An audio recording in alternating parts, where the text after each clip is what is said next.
Alright guys, we're back here today in my 105 1HZ LandCruiser, and we are doing the final episode of the 1HZ mega test. Today's goal is to compare my old top mount intercooler performance against the front mount intercooler. So if you've been following this build, you would have seen in the last few episodes we've recently put a new turbo on it, new injectors in it, we've changed the viscous fan. We've done a few little bits and pieces to try and get that little bit of extra performance out of this car and make it perform better.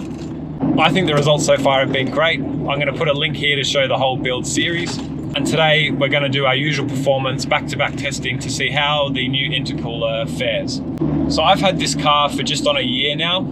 It's been a bit of a slow process, but it's come a really long way. I'm about to do a one-year review, talk about what it's like to own this car, talk about some of the good things and the not so good things. And now that we've got it at a point where I'm happy with it mechanically, we're going to start doing a bunch of trips.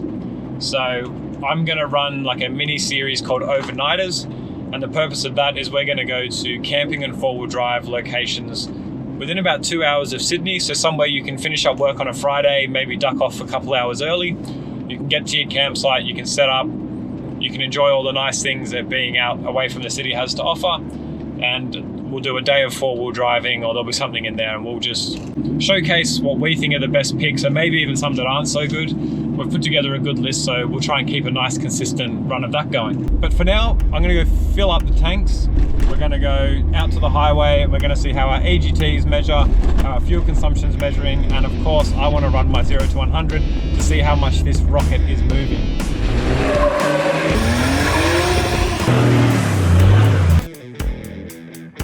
My brand new project.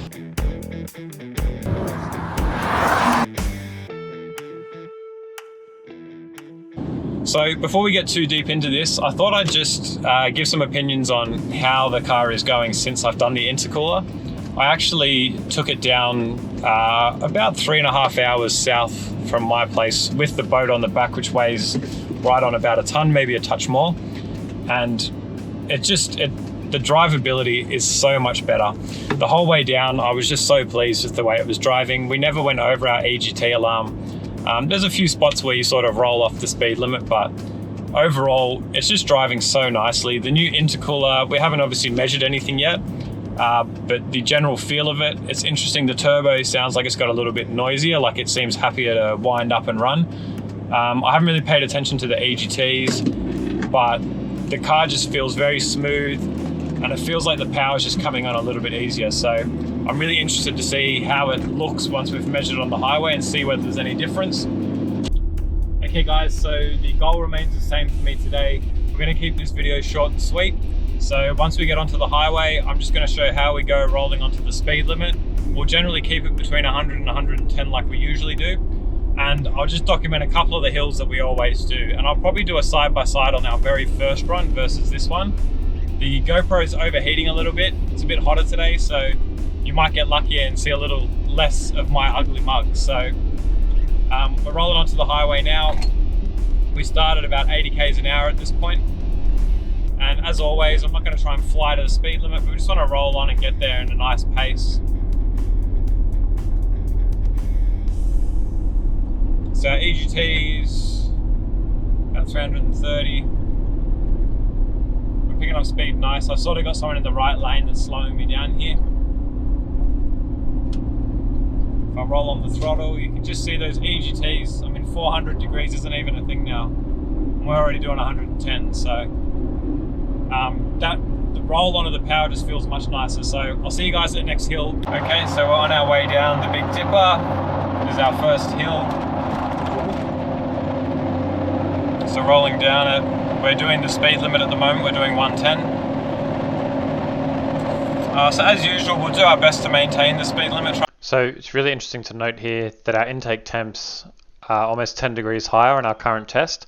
So we start a little bit hotter, but on the sustained run, you can really see where the front mount intercooler shines. We've got slow people as usual.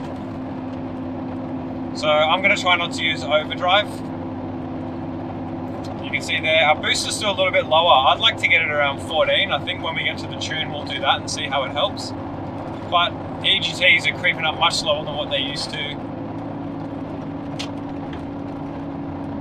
I'm doing 105 at the moment, so speed limit's no issue.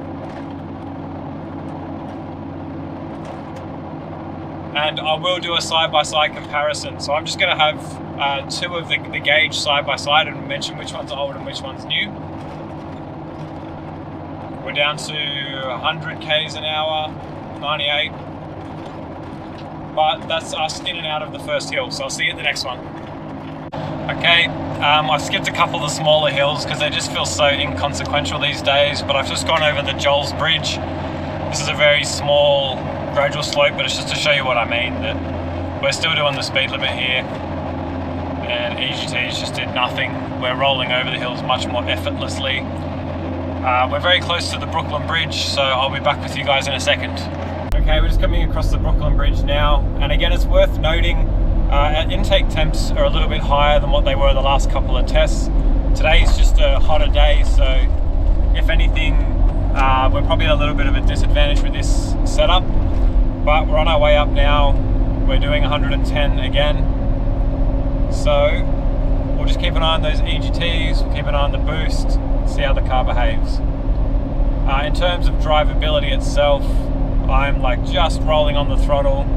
It feels very confident going up the hill. I don't feel like it's labouring to maintain its speed.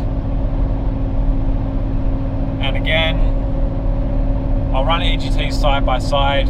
I don't remember what it looked like last time, but I'm certain it was over 400 pretty early, so seeing it stay under 400. And the second you roll off now too, with the front mount, as soon as you're off the throttle, it feels like the EGTs drop a lot quicker, so they're slower to build, but quicker to drop. So I think having that intercooler up front in the air, plus I've made a custom grill where I've cut some stuff out to get a bit more air through, I think that's really helping it. So this hill is sort of in two tiers. As I've mentioned earlier, we do that first bit and now it's like more of a long gradual run up. So it forces the engine to labour for a longer period of time, so we'll see how it feels getting up that. I've dropped to 105 here, so I'll just roll on a bit. We're back up to 110. You can see how easy it is to do the speed limit there. We've just touched 400 on the EGTs. Still just maintaining the speed limit. I've got a truck here, he's probably going to turn on me. Yeah. Gotta love the M1, it's a beautiful place. So we're still doing 100 k's an hour here. We're at the crest of the hill, so we just peaked over 400 a couple of times. Again, I'll put it next to the other videos, but really happy with that. So, see you at the next hill. Okay guys, unfortunately on that last hill, I've just realized my camera following the gauges is overheated. So you'll just have to go off what I was saying as I was reading the gauge. We're just turning around now, so I'm going to get set up for our 0 to 100. So I'll turn the cameras on when we're set up in our usual spot. And fingers crossed, the intercooler makes this a little bit faster. Okay, we've got a little bit of traffic, so I'm going to have to time it today. But we've started on the flat in our usual spot. So there's going to be no stalling up at the gearbox. We're just going to lay on the throttle and see what happens. So I'm going to go in 3, nope. I'm going to go in 3, 2, 1, go.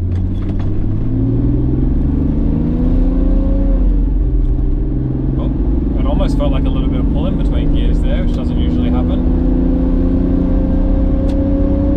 We'll adjust as always. We're at 90, 95, 100. That actually felt alright. Still very slow, but yeah, we'll do the count when we get back and see how it goes. Okay, we're back on the Brooklyn Bridge. This is our second last hill. We are doing 110. I'm going to do my best just to maintain that the whole way up. There's a bit of traffic around all the holiday makers, so our camera's not overheating, which is good. This is a decent hill, so we'll see how we go. And as always, I'm going to run the original gauge recording against our current one, just so you can see how differently it behaves.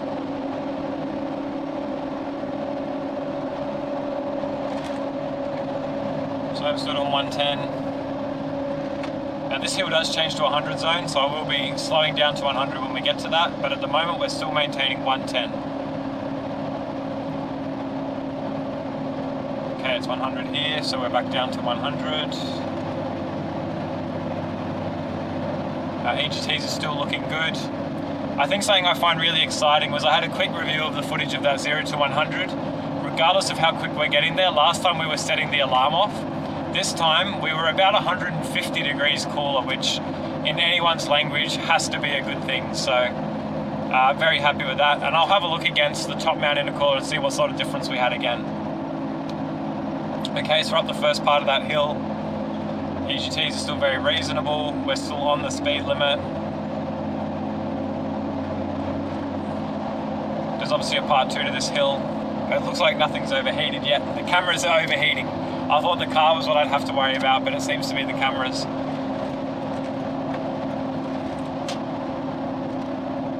Okay, hill number 2.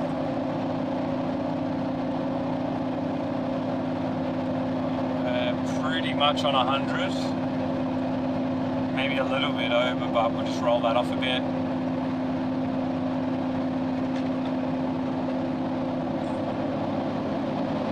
Okay. We're still on 100. I'm sort of just scrolling on and off the throttle a touch. There's no issues maintaining 100 here, which is great. There's like a weird bank of cars up here. It always happens, so I might have to stop, but yeah, that's going to do it. But again, nowhere near 400 degrees. Really happy. We'll turn this off. We got one more hill at the exit, and yeah, that'll do it. See you there. Okay, we are up to our last hill. We're doing 110, and this is where the car always struggles to maintain the speed limit. I think it's just too much of a big heavy car. It's already got big tires. I could probably wring its neck and get it to hang the speed limit, but there's no point. So we're at 105 now. This hill's probably the steepest one. It's our last one, so the comparison will be up. But we're maintaining 105. EGTs are still nice. It just maintains that momentum so much nicer and smoother than what it used to. And that's the top of the hill. So I'm going to roll on down to the servo. I'm going to fill up with fuel so we can calculate our consumption. Then I'll meet you guys back in the garage. We'll talk through the results, and I'm going to show you guys what's coming up next. It's my 12-month anniversary of this car in about a week's time. So I'm going to do some side-by-side shots of where I did my very first intro video. We're going to look at the mods I did versus what I was thinking, and just have a look at what the car looks like now versus 12 months ago. It's actually grown quite a lot, and it's become a very different machine. And we'll discuss what the next 12 months looks like for this car, because I'm obviously not done with it yet. So I'll see you back at the shed.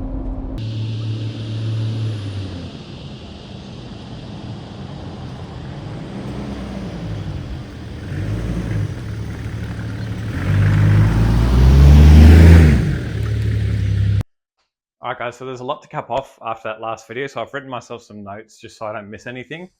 The thing I would probably open with is fuel consumption. So the last time I went out with the new turbo, but the top mount intercooler, we did 13.1 litres per 100. This time we did 13.2. I think that's just much of a muchness. It could just be how much the fuel pump decided to fill up before it clicked on the day. It was about 10 degrees warmer than what it was on the other tests, so I think that probably affects a couple of the parameters. But in my opinion, no negative impact. And for the extra drive and feel we've got from the front mount, I think that's a bit of a non-issue. So I think probably the biggest pro of the front mount intercooler is when you're on long sustained runs. So when the engine's not under any pressure or you're rolling on a flat road, the EGTs are pretty much exactly the same. But on a longer run, or as we headed uphill, the longer the hill went or the steeper it was, I could see the front mount temperatures crept really slowly. The setup that had the top mount intercooler and the new turbo was rising faster as it got higher, like longer into the run. And the original setup was just hot straight away. So new turbo was a good, massive benefit. And then the front mount on sustained runs is just, I think there was spots where we were about 100 degrees more efficient as we're heading up those hills, which is massive in my opinion. And compared to the original setup, we got over 150 degrees difference pretty much from the get-go. So money well spent in that front for sure. The power is an interesting one. So on the 0 to 100, we're about half a second quicker than last time, which was about half a second quicker than the original time. So overall, there's about 1 second difference. It's not a massive difference, but I can definitely feel the car feels better, even though it's hard to explain because there's no real measurable for that. But the power feels like it's more on tap now, which isn't in line with what a lot of people said. A lot of people said when you put a front mount intercooler on, it'll be more laggy. But I think because I went a smaller turbo, it's sort of filling that gap. So it feels way nicer is what I'd say there. And the 0 to 100 is technically quicker. So that's a win. And I think the tune will sort of figure out power curves and where that new power goes. So it will improve again when we get around to that. Yeah, I think that's good. And again, ambient temperatures up at least 10 degrees. So that could have affected it. We might have gone faster if we had cooler air, who knows. But we're not here to make a race car out of the 1HZ, so that doesn't matter. That's pretty much my notes. So next step for this car is I'm gonna really start tucking into the paintwork, getting the body done and painting it that new color. You would have seen in my last episode on the intercooler install, I started painting the new color in the engine base. That's been selected, and we're gonna get into the camping trips. So thanks a lot for joining in on this adventure. I'm really loving this car. Getting these few mechanical mods has sort of got me from feeling very lukewarm about the car to really loving it and enjoying it again. So if you're thinking about doing any of this, hopefully I've done some of the hard work, the homework, and taken the guesswork out of it for you. And we'll see you all very soon.